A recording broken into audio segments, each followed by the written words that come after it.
त्या ठिकाणी आपण क्वेश्चन नंबर 5 सॉल्व करणार आहे. 13 रेजिस्टन्सेस each of resistance r ohm are connected in the circuit as shown in the figure below. तर 13 resistance दिलेले आहे, प्रत्येकाची व्हॅल्यू r ओहम इतकी आहे. तर ते आपल्याला या सर्किटमध्ये दिलेलं आहे. तर या ठिकाणी आउटर क्वाड्रिलॅटरल दिलेलं आहे तुम्हाला, त्याच्यामध्ये 2 रेजिस्टन्स या ठिकाणी कनेक्ट केलेले आहे, म्हणजे टोटल 8 रेजिस्टन्स या ठिकाणी कनेक्ट केलेले आहे.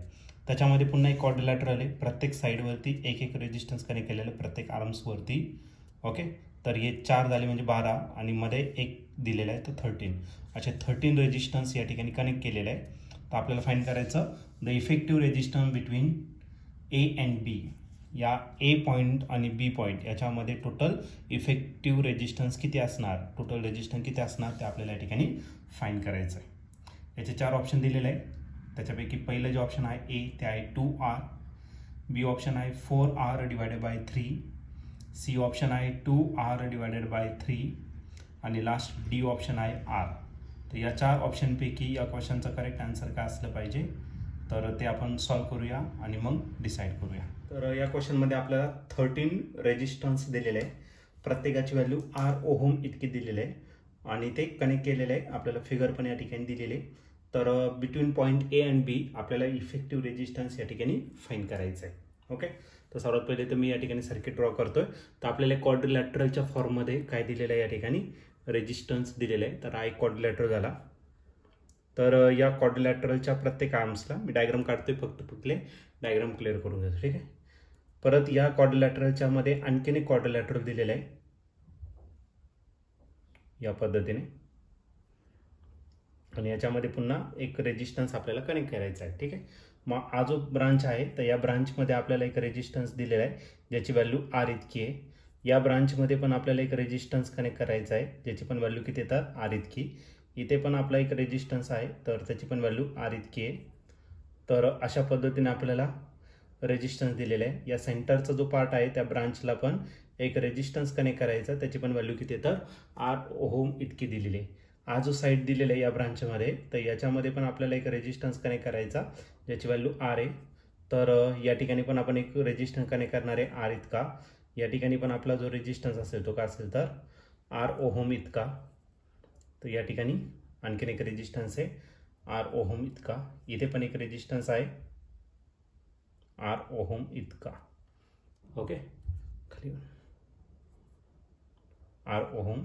इथे पण एक रेजिस्टन्स आहे, त्याची पण व्हॅल्यू किती दिलेली आहे, तर R इतकी दिलेली आहे. आणि या ठिकाणी एक रेजिस्टन्स आहे. तर अशा पद्धतीने आपल्याला टोटल 13 रेजिस्टन्स या ठिकाणी दिलेले आहे. तर आपल्याला हा जो ब्रांच आहे, तर ए पॉईंट आणि इथला जो पॉईंट आहे तो बी, तर या 2 पॉईंटच्या मध्ये टोटल किती रेजिस्टन्स असणार आहे ते आपल्याला या ठिकाणी काय करायचं, फाइंड करायचं. ओके, तर सर्वात पहिले तर आपण काय करू, या सर्किटला रिअरेंज करू. हे जे 2 रेजिस्टन्स दिसत आहे R आणि R, तर ते 2 रेजिस्टन्स आहे तुमचे सिरीजमध्ये, आणि सिरीजमध्ये आपण त्यांची काय करतो, तर ॲडिशन. ओके, हे 2 रेजिस्टन्स पण सिरीजमध्ये, हे पण 2, हे 2 रेजिस्टन्स. मग आउटर जे 2 रेजिस्टन्स आहे ते सर्व कसे येतात, सिरीजमध्ये या ठिकाणी आपल्याला दिसत आहे. सिरीजमध्ये काय होणार, तर ॲडिशन. आता दोन्ही रेजिस्टन्स आहेत, तर दोघांची सेम व्हॅल्यू आहे, R1 plus R1 plus R2. Okay, त्या दोघांची आपल्याला काय करायचे, तर ॲडिशन करायचं. R प्लस R किती होणार, तर 2R. ओके, मग या 2 रेजिस्टन्सचे जे कॉम्बिनेशन आहे त्याची व्हॅल्यू किती भेटणार, तर आपल्याला 2R इतकं भेटेल. या सर्किटला मी पुन्हा या ठिकाणी काय करतोय, ड्रॉ करतोय. तर या ठिकाणी आपण तो क्वाड्रिलॅटर घेऊन टाकू. हा क्वाड्रिलॅटर या ठिकाणी काय झाला, तर कंप्लीट झाला.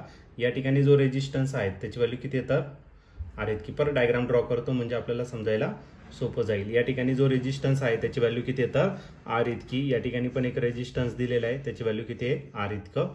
हे मधली जी सर्किट आहे मी तशीच काढतोय. तर प्रत्येक रेजिस्टन्सची जी व्हॅल्यू आहे ती किती दिली आहे, तर R इतकी दिलेली आहे. आणि जो मधला रेजिस्टन्स आहे तो पण किती येतं, R इतका. ओके, हे मधलं मी पार्ट काढलाय. हे 2 सिरीजमध्ये आहे. मग या 2 सिरीज जे रेजिस्टन्स आहे, तर ते या ठिकाणी ॲड जर केले, सिरीजमध्ये काय करतो आपण, ॲडिशन करतो. मग याला कॉम्बिनेशनमध्ये येणार. मग ॲडिशनमध्ये जर केली तर या दोघांची जी व्हॅल्यू आहे ती किती भेटणार, तर 2R या वरच्याची.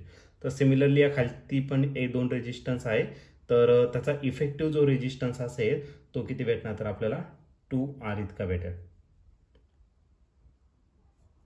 आपण रेजिस्टन्स किती 2R इतका. ओके, हा जो रेजिस्टन्स आहे या दोघांचं पण कॉम्बिनेशन, याची पण व्हॅल्यू किती येणार तर आपल्याकडे 2R इतकी त्याची व्हॅल्यू येणार. ओके, आणि या ठिकाणी जो रेजिस्टन्स आहे त्याची देखील व्हॅल्यू आपल्याकडे किती भेटणार तर 2R इतकी त्याची व्हॅल्यू आपल्याला भेटून जाईल.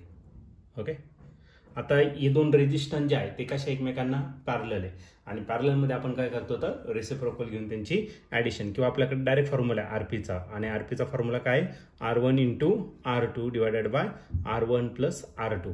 आता R1 जर घेतला तर R1 आहे तुमचा 2R, त्याला मल्टिप्लाय करायचा R2 किती तर R इतका, आणि या दोघांची addition 2R + R, 2R × R तो काय झाला 2R² divided by 2R + 3R किती झाला तर 3R.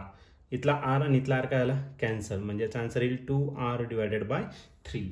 ओके, पुन्हा या सर्किटला आपण काय करू रिअरेंज करू, आणि रिअरेंज करून आपल्याला याची जी व्हॅल्यू आहे या दोन कॉम्बिनेशनची ती किती भेटणार तर 2R डिवायडेड बाय 3 इतकी भेटणार. ओके, तर पुन्हा याला आपण ड्रॉ करू. तर या ठिकाणी आपला क्वाड्रिलॅटरल या ठिकाणी आपण फॉर्म करणार आहे. तो क्वाड्रिलॅटरल जसाच्या तसा आपण या ठिकाणी घेऊन टाकू. ठीक आहे, तर या ठिकाणी आपला जो रेजिस्टन्स आहे तर याची व्हॅल्यू किती भेटेल आपल्याला 2R डिवायडेड बाय 3. ओके, याची पण तीच कॉम्बिनेशन आपल्याला या ठिकाणी भेटणार आहे. तर या रेजिस्टन्सची पण व्हॅल्यू किती भेटणार तर 2R डिवायडेड बाय 3. या ठिकाणी जो रेजिस्टन्स कनेक्ट करणार आहे त्याची पण व्हॅल्यू आपल्याला भेटेल 2R डिवायडेड बाय 3, आणि या ठिकाणी जो रेजिस्टन्स आपल्याला भेटणार आहे त्याची व्हॅल्यू किती भेटणार तर 2R डिवायडेड बाय 3. आणि या ठिकाणी जो रेजिस्टन्स आहे तर तो रेजिस्टन्स चेंज नाही करायचा, तो किती असणार तर R इतकाच.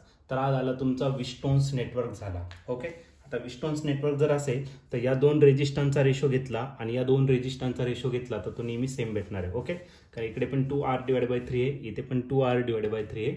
मग या दोघांचा रेशो आणि या दोघांचा रेशो सेम आहे. मग हा जो मधला रेजिस्टन्स आहे त्याचं काही काम पडणार नाही. ठीक आहे, आणि हा जो जंक्शन आहे या जंक्शनला आपण A कन्सिडर केलेला आहे, आणि हा जो जंक्शन आहे तो काय आहे B. ओके, मग जंक्शन A झाला तुमचा आणि इकडचा जंक्शन काय झाला तर तुमचा B झाला. मग बॅलन्स विस्टोन नेटवर्क आहे, मग या आरचं काही काम पडणार नाही. मग ते दोन रेजिस्टन्स कशा आले सिरीजमध्ये, आणि सिरीजमध्ये या दोघांची करणार तर ॲडिशन. डिनॉमिनेटर सेम आहे, न्यूमरेटरची डायरेक्टली काय करा ॲडिशन. मग जंक्शन A झाला, त्याच्यावरून वरच्या ब्रांचमध्ये या दोघांची काय तर ॲडिशन होणार, आणि ती किती येणार तर 4R डिवायडेड बाय 3.